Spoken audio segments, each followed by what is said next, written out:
Greetings, brethren, and those of the occult community. This will be another video answering questions and dissecting fallacy that's been spoken and or assumed by the dross.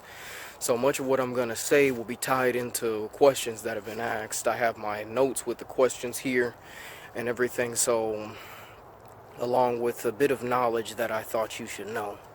And I'm going to be dissecting the false wisdom of the megachurch pastor magician who do shit for shock value and drama to get your money. And you're going to hear that term a few times, so, let's get started. Okay, first up is militancy, violent speech, or blood rights. So, it's amusing because if you think we're militant, then obviously you don't understand infernals or demons, and you don't understand what the fuck you made a pact with. For example, I've been seeing like a lot of posts like with Christ hate and everything like this, and I'm loving this shit and eating this up because society is changing. But some limp dick bitch surfaces and thinks he's above it, claiming, oh, you guys are no better than the militant Christians. Well, let me quash that bullshit right now. Rebellion is a good thing. The fact that the occult community has ridden the fad that it's not is yet another, rumor spread by a dumbass who thinks one is trying to be edgy for liberating themselves from the JCI structure. I teach my devout students to embrace demonic emotion, for it is the path to true freedom. Many occultists are riding this holier-than-thou mindset that are on the left-hand path. It shows how stagnated they are. No one is above demonic emotion. Many will claim that we force people to commit heinous acts or anything like that. These are the same people who chose the Tower of the Abyss or something like that, the most volatile demons there are. And gee, I would have never thought this demon would want you to make an animal sacrifice or feed on it or, spill a little bit of your own blood. They chose their tower, not the other way around. People are allowed to feel angry at the world. They are allowed to feel fucking angry with the JCI. Don't try and stop that. So, next up is whispers. We receive a lot of bullshit on that from a lot of dumbasses. So if you're suffering from this word of power block called the Sakra, demons whisper when they enter through evocation. Hence, you'll hear certain dipshits say, this sounds gamer-like, or the demonic tongue is not this. The practice has been demonized by Hollywood media like films and Harry Potter, and this block forms within the crevices of their minds so they can't fire off or write properly and fail miserably at magical and demonic speech. The occult community sadly has devalued this, so they can't fire off the most simplistic of rites. Media influences you. It's called your daily programming for a fucking reason. So, for an example, the Black God Cinderbog is portrayed in a show called American Gods as a chain-smoking, unstable slob, and that's what most people will have in their minds and on their tongues. Yes, he wore a deific mask of a Slavic being in the past. However, his rival or light half was killed. So rather than being a fucking Wikipedia warrior, call the demon yourself and ask about its origin and history, because of the portrayals of the media are going to manipulate everything you see. Like, for another example, is like the show Vikings and Thor and all this other stuff happened. Now every Tom, Dick, and Harry claims to be a fucking expert on Norse and runic magic. So it's no wonder, magic and demonical speech has been a target. It's aggravating to me and the elders and everyone else in the cabal, the skeptic blocks imposed upon the nature of words that conjure the force of sorcery. They think it sounds ridiculous in their minds. They have been reduced to such a lowly state. Imagine, if you will, that you aren't suffering from spiritual blindness or completely fucking deaf to the spirits, and you see a demonic spirit stepping through an evocation circle. If your clairaudience is awakened, what do you hear when the spirits are stepping forward? You're going to hear whispers overlapping and reverberating masterfully off one another like a symphony of perfection. They commonly speak empowerments and transmutation whispers upon their arrival to augment the planar atmosphere to suit their needs of manifestation. This is the nature of whispers, to cause change. So you have to realize at a certain point a sorcerer's tongue is his or her most feared instrument. Same goes for the scion and their thoughts. Throughout our works, you're going to see much which is written in the demonic tongue, aptly named whispers.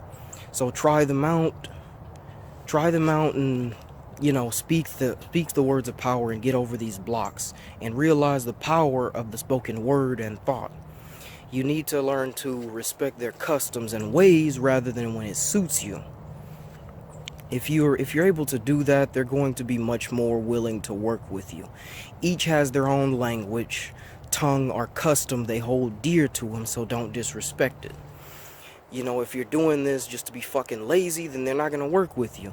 If you do that, if you respect their customs, perhaps people wouldn't be like dogs begging for random scraps of manifestation. But the megachurch pastor magician will tell you, fuck ceremony. Their colors, banners, ritual incense all have purpose to be called through the veil and assist you in transfiguration. In their plane of existence, there are certain conditions akin to that of an ecosystem. If you can't replicate that ecosystem, they won't manifest. So if some dipshit is telling you in his video course, fuck ceremony, they're setting you up for literal failure. For disrespecting their customs, it is well known that my ancestors abide by these customs and will fucking trick any of those who disrespect them. So why should you assume that any other spirit would be different? Don't forget, they have an eternity to hold a grudge against you.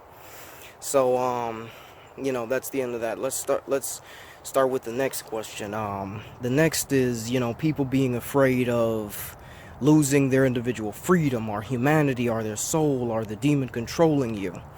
You know, their ascent. I'm going to also answer people who want to work with us on projects or grimoires. Okay, first off, the only path that truly robs you of your freedom and individuality is the right-hand path or the JCI. If you've chosen to ascend and become a celestial or archangel, you are no longer you. The celestial transfiguration involves ridding yourself of free will, imagination, and ego. And what are you without those things? Without imagination, we are mere constructs. You are subject to the celestial spheres and the worship of their devolved followers. You're not going to be you. All your personality and all you are will be lost. This lie has been spread for a long time against infernals, since mortals knew that there was a choice in what they could become. It's prohibited by them to become immortal or master forbidden arts in this JCI prison. Whereas on the path of apotheosis, on the left-hand path, you ascend in your own individuality, speciality in your chosen craft, and freedom to explore the planes as you see fit. So the fear of losing yourself is a lie, and like all things with demons, it has a name, the Anifian chain. Now, what this is, it's something that's been spread for, millennia. It's hindered mortals and sorcerers alike and has caused them to cast away their once noble ambitions for the fear of losing their quote-unquote humanity. Because you need to realize it's a relative term. Being human to most people is making mistakes and learning from them. However, you will hear the same tired old bullshit from mortals, nobody art perfect, because that has become an excuse. They no longer strive for perfection, but what is seemingly possible. Many frauds will tell you that magic is all in your head, or they'll speak to you idiotically about success rates. Those are often failures and fruitless practitioners regurgitating failed workings for money. Except that as Ethereans, our spiritual transcendence has been stifled, and you need to earn it back. So if you're thinking about working with a demon and you're afraid to lose your humanity, you need to want to become more and rise to the greatest heights. It's what the spirits see in us that makes them want to work with us, because we're creatures of incredible curiosity and adaptation. We were envious of the flight of birds, so we built machines that we could fly. And into that moment, you cast away your humanity and you were like a bird. We were earthbound, so we reached for the stars and built ships for travel. And in that moment, you were onto like a comet or a star. You cast away your humanity. We were envious of fish, so we desired to explore the vastness of the oceans and learn to breathe underwater via machines. And in that moment, you cast aside your humanity. Never be ashamed to want to be more than what you are. Due to the societal stigma that demons or infernals are trying to steal your humanity. Because realize that even godhood and immortality is obtainable. Worry not about the dross. Some of our greatest minds and inventors were thought to be absolutely insane. Thomas Edison, Nikola Tesla, Albert Einstein, Leonardo da Vinci. This is the side effect of being a true visionary and walking the path of apotheosis. Humanity has a really bad fucking habit of this. The occult community is no exception to this fact. In my opinion, if you seek anything less than ascent on the left-hand path, you don't belong on it. So when you enter, remember the adage, look before you leap. The Lady of the Void, Lady Astrael, told me if you limit your ambitions to that of a mortal, then that's all you shall remain. And that resonated with me. Many in the path believe themselves to be dangerous lone wolves or quote-unquote monsters, but the reality is their teeth have grown dull from fucking idle chatter. They're the ones stating, oh, the demons tried to control my life. No, gee, they tried to tell you that you were in a toxic environment and relationship with someone who doesn't take your work seriously. Gee, who'd have thought it actually requires work? You see, respectable ancient practices such as planeswalking, interdimensional travel, astral projection, psychokinetic power, and reality manipulation are all being lost due to this wave of lazy fucking sorcerers. The first thing that comes to mind when they hear planeswalking is some form of fiction, when sorcerers in Egypt didn't just believe they could cross into other worlds, but did. Project yourself to some of the many gates that are around the world, or the pyramids. Enter, learn, and see the truth of what's possible and what they did. You see, the occult community sees these descriptions under the spirits or demons, but they don't believe in the abilities. They're like, okay, this entity can make me immortal, or this one can help me project. You know, oh, this one can teach me how to cross into another place, but damn, that's too much work. Oh, this one can help me get money or sex. I'll stick with that. Oh, I want some temporary fame. Now, I'm not vilifying you if you've done this, but I am vilifying you if that's all you think there is. You're not pushing yourself towards ascent. There's always more, so stop being afraid to explore more. So even with entities and people on the outside and a Facebook group, I saw a guy asking about creating a golem, and he's pretty isolated from anyone, so he can do this. But the occult community he was reaching out to ridiculed him for aiming for such grand feats. These megachurch pastor magicians have talked most of the community into a state of lethargy, half-assing your rituals and downplaying their customs and ceremony. I've seen some really lazy video courses because people have adopted the it works sometimes mentality, and we and the spirits are not looking for someone who's like that. There are those who come to us after researching for about 6 months and claim they want to write books for us, or that they know of a way to make some serious fucking money, man. And you've just scratched the surface and you let your ambitions die. You're pulling that sorcery out. You're pulling sorcery out only for money and sex. We have no desire to work with people like that. We have people more qualified to write books who have ascended their towers or their chosen path. We receive hundreds of these emails a day, me being one of the imperators who has to look through it. So I don't care what you look like, the selfies you're fucking taking, the image you're trying to portray to everyone. We won't consider working with you unless you've ascended your tower or another aspect of sorcery you're pursuing. We've done so in the past with disastrous results. You know, who have literally only come for money and notoriety. So they're literally trying to get known. So we watch for those few with that holier than thou mentality. In fact, if it starts to surface, if I see it start to surface on, Facebook and everything like that, and it becomes this passive aggressive bickering, we don't want to deal with it, especially not me. We shouldn't have to police our Facebook community or our occult community online for them to not bicker amongst themselves.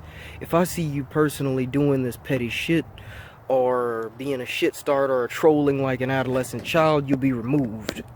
So we don't want this. Don't post all your information either, because people will steal your intellectual property. I myself believe that every magician's craft is his life and purpose. It's why we each speak on some point of what we know. I'm speaking on what I know, Somnus will speak, on what he wants to bring forth. So we take that very personal. We want people to venture out with me and open the biblical breach in Etheris and wielding the void with Astra and the other elders. People who have seen the void and the many goals of the astral dignitaries of the void to slay the fucking veil itself so that there is no spiritual filter. Or someone going out to get, giving up a idiotic night of partying to go and raise the dead in the cemetery at 3 o'clock in the morning. And yes, even a man on a farm constructing a golem. Because it is they who have the minds to pierce reality. It is they who will know and see the gate. So when my students reach a certain point, I have them work on a project, an impossible task, whether it be levitation and psychokinetic power with no set time limit. Because I've written and taught about not timing your successes, because this is the stagnated mentality of the occult community. How many times have you personally given yourself a finite amount of time to complete or master a ritual?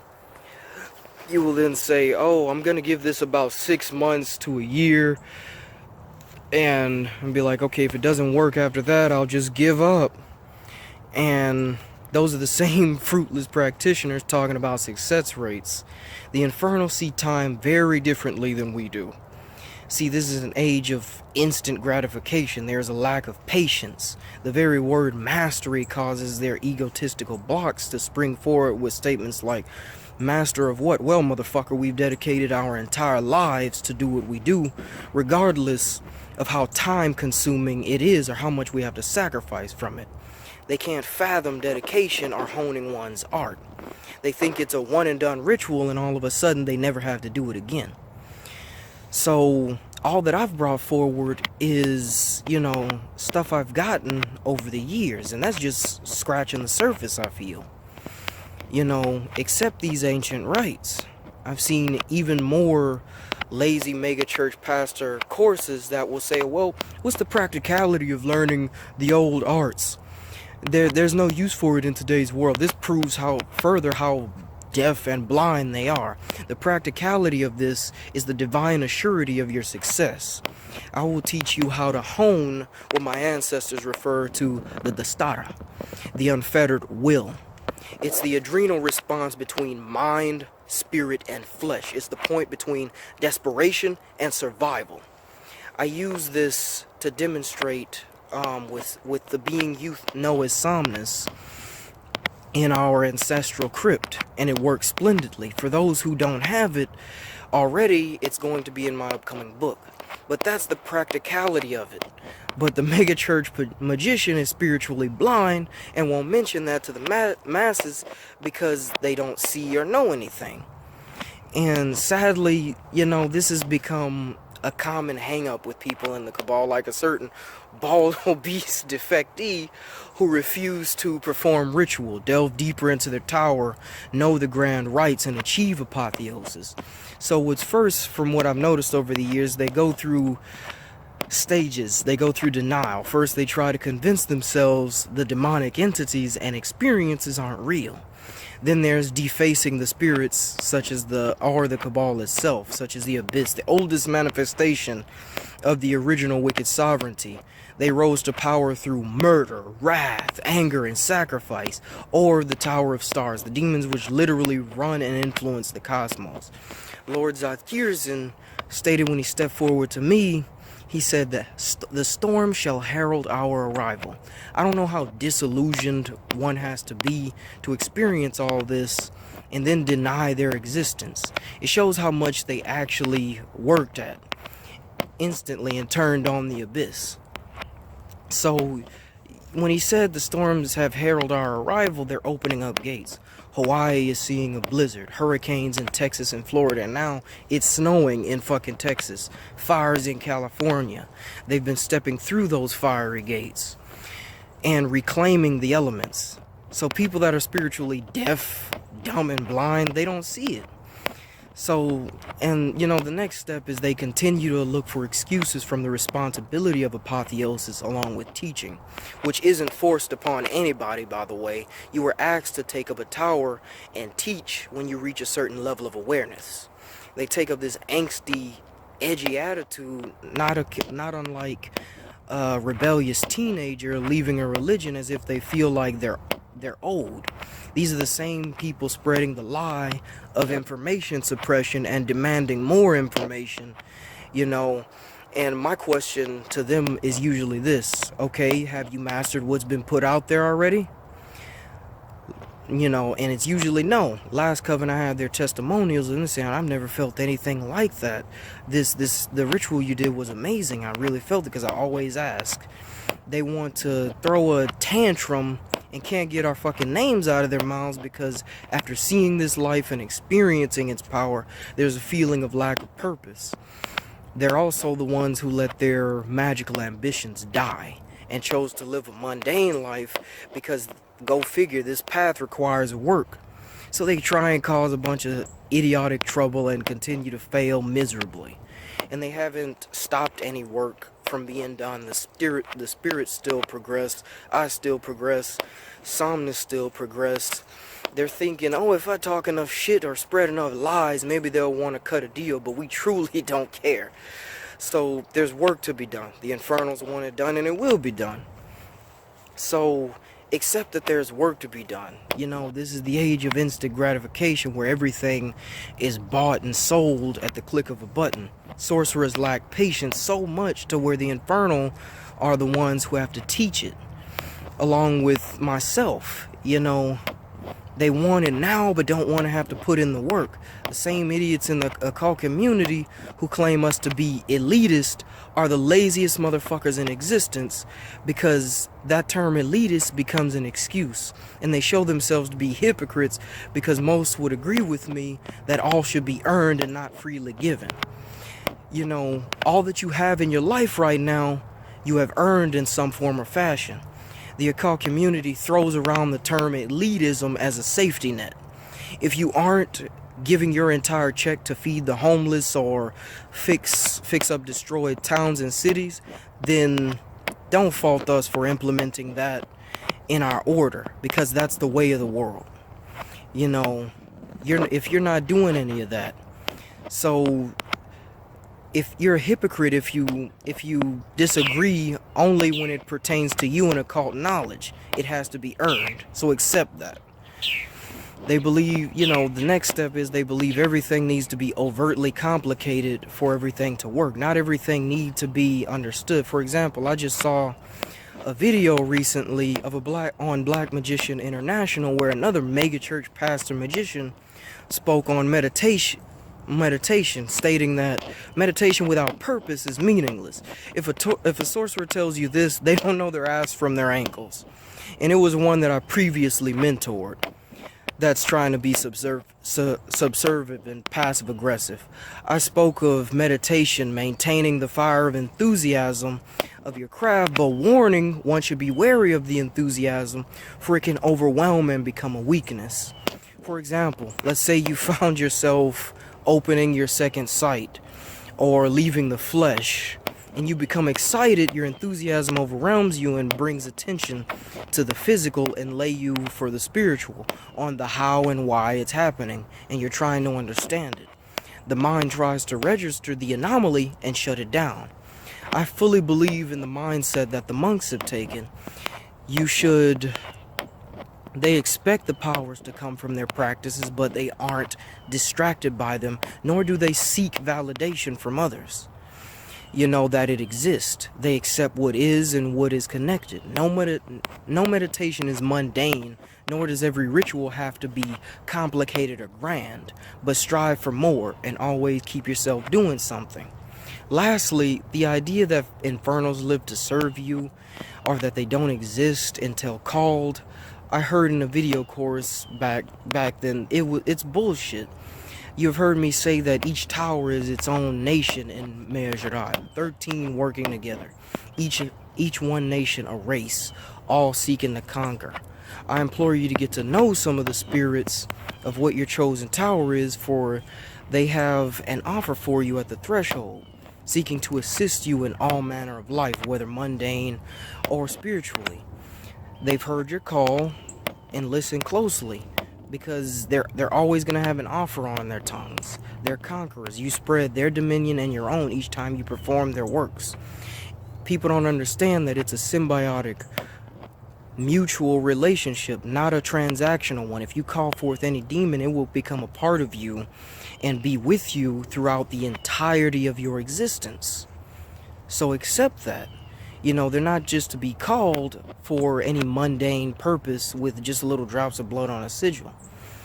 So next up is the fear of hell, the Labain, an iconic fear of the starting practitioner or anyone who leaves organized religion.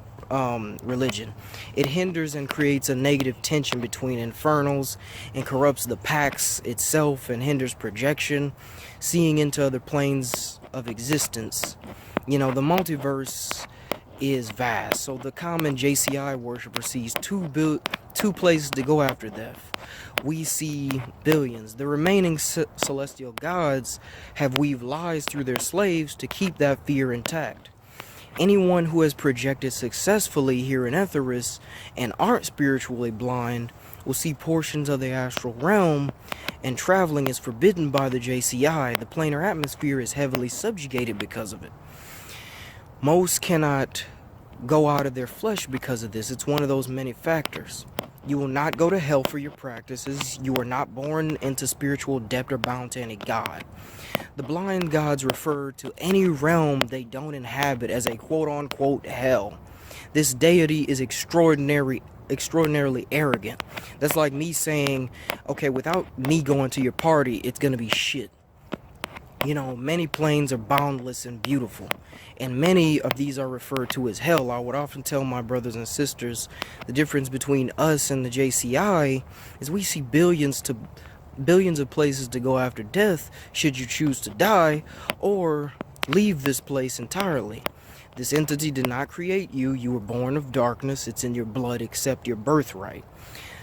So, you know, you don't have to constantly abide by that. The Celestials will constantly try to trick you into thinking some shit like that. You're not gonna go to hell for your practices. There are many places to go. So, thank you all for watching. This has been the Fallacy and Insight 2. Be sure to like and subscribe and share to help the occult community unfuck itself. If you like our content and have come to learn, remember, set your ambitions high, rebel against the dross, the megachurch, pastor, magician, and in the words of Cinderbog, remember that the opening of all gates is begotten through the spilling of fresh crimson. Even spirits can bleed. See you again soon.